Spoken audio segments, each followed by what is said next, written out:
আপনারা সকলেই অবগত আছেন কুমিল্লার মুরাদনগরে ঘটে যাওয়া যে ন্যাক্কারজনক ঘটনা, যে একজন নারীকে বিবস্ত্র করে সেটাকে সোশ্যাল মিডিয়ায় পাবলিশ করে দেওয়া। সেই ঘটনায় রেপিস্ট ধরা পড়লেও যে মব সৃষ্টির যে কারিগর, যে প্রধান উস্কানিদাতা এবং পরিকল্পনাকারী, সে ছিল ধরাছোঁয়ার বাইরেই। এটার একটা রহস্য আমরা উদ্ঘাটন করেছি। আপনাদের বিভিন্ন ইলেকট্রনিক অ্যান্ড প্রিন্ট মিডিয়াতেও এটাতে এসেছে যে এই মব সৃষ্টিকারী যারা, তারা এখনও ধরাছোঁয়ার বাইরে। সে লক্ষ্যে আমরা আমাদের কাজ শুরু করি এবং আমাদের গোয়েন্দা তৎপরতা বৃদ্ধি করি। এবং তারই প্রেক্ষিতে গতকাল আমরা এই মব সৃষ্টির যে উস্কানিদাতা বা পরিকল্পনাকারী, তাকে আমরা গতকাল অ্যারেস্ট করতে সক্ষম হই।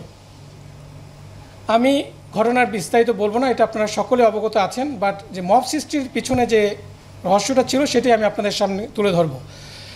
এখানে ঘটনাটা ঘটেছিল দুই ভাইয়ের মধ্যে, শাহপরান এবং ফজর আলী। ফজর আলী যে অলরেডি যে অ্যারেস্টেড, যিনি ধর্ষক হিসাবে পরিচিত হয়েছে এবং যা তার নামে অলরেডি মামলাও হয়েছে, ওখানে ভিকটিম মামলা করেছেন। সে ধরা পড়লেও দেখা গেল যে মবটা যারা করেছে, যারা এই সোশ্যাল মিডিয়াতে এই ভিডিওটাকে ভাইরাল করেছে, তাদের কয়েকজন ধরা পড়লো, এটার যে উস্কানিদাতা তিনি ধরা পড়েননি। তো সেটা নিয়ে আমরা কাজ করি এবং সেখানে আমরা দেখতে পাই যে শাহপরান এবং ফজর আলী, আমাদের যে আসামি আজকের অ্যারেস্টেড, তার নাম শাহপরান, এবং যে ধর্ষক ছিল সে ফজর আলী, এরা দুই ভাই ছিল। এই দুই ভাই এই ভিকটিমকে বিভিন্ন সময় দীর্ঘদিন যাবৎ উত্ত্যক্ত করে আসছিল। সো উত্ত্যক্তর প্রেক্ষিতে এই দুই ভাইয়ের মধ্যে একটা দ্বন্দ্বেরও সৃষ্টি হয়।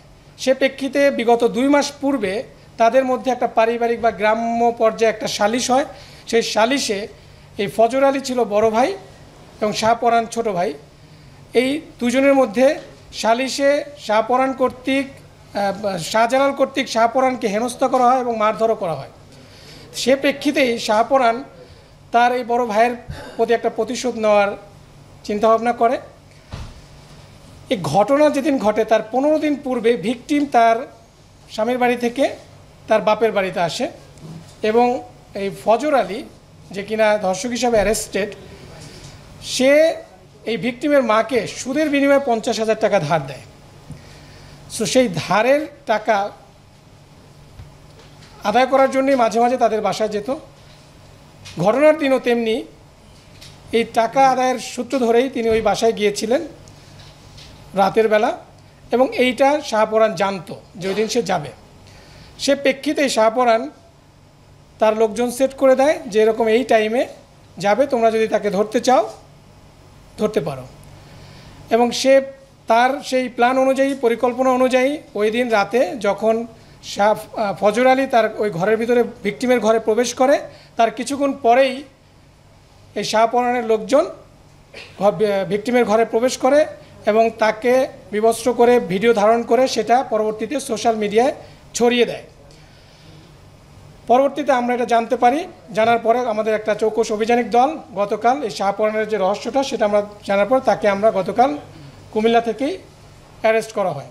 এই ছিল মূলত যে মব সৃষ্টি এবং সোশ্যাল মিডিয়ায় ভিডিওটাকে ভাইরাল করার পিছনে নেপথ্য কাহিনী। মূলত দুই ভাইয়ের দ্বন্দ্বকে কেন্দ্র করেই এই ঘটনাটা ঘটানো হয়েছে এবং এই মহিলাকে এই দুই ভাই দীর্ঘদিন যাবৎ উত্ত্যক্ত করে আসছিল।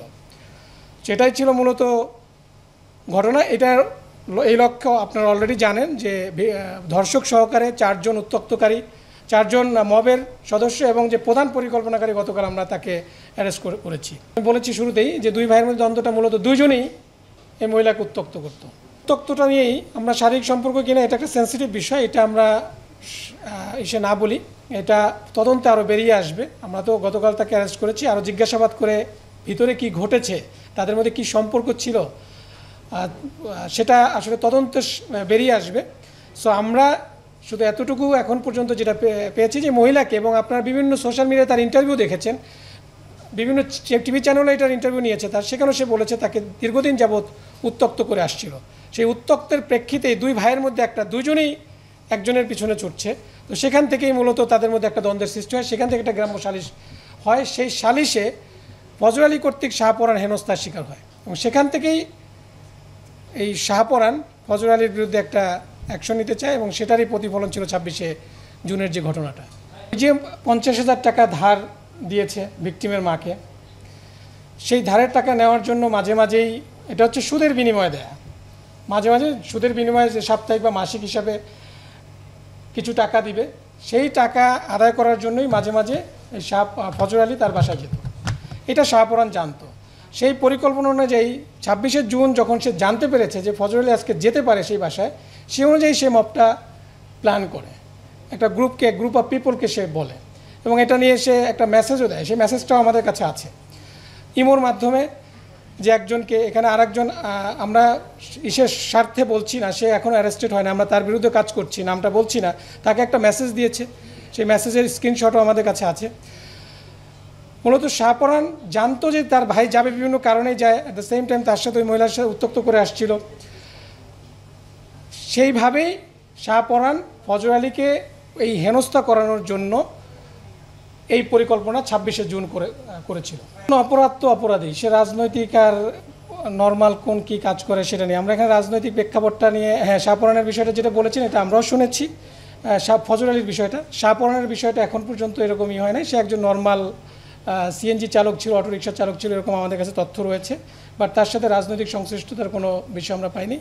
তারপর আমি বলবো যে এটা অপরাধের সাথে যে কোনো রাজনীতি কোনো এখানে প্রাধান্য পেতে পারে না।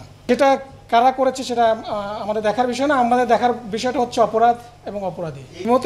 ইমোতে যে মেসেজটা দিয়েছিল সেটা হচ্ছে যে ওই দিন যাবে, এটা শাহপরান একজনকে জানিয়েছে যে আজকে যাবে, তোমরা কি তাকে এরকম করতে চাও কিনা।